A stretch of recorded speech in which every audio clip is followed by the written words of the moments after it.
কেউ এই কোমরে বসে না, বসে পড়ি।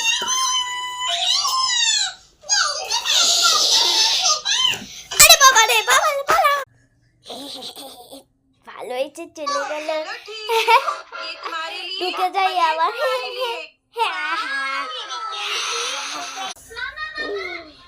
মানে এই অবস্থা, আর কোনোদিনও এখানটা আসা যাবে না, বন্ধ করে দিই। হয়ে গেছে, এবার আরেকটা কোমর বানিয়ে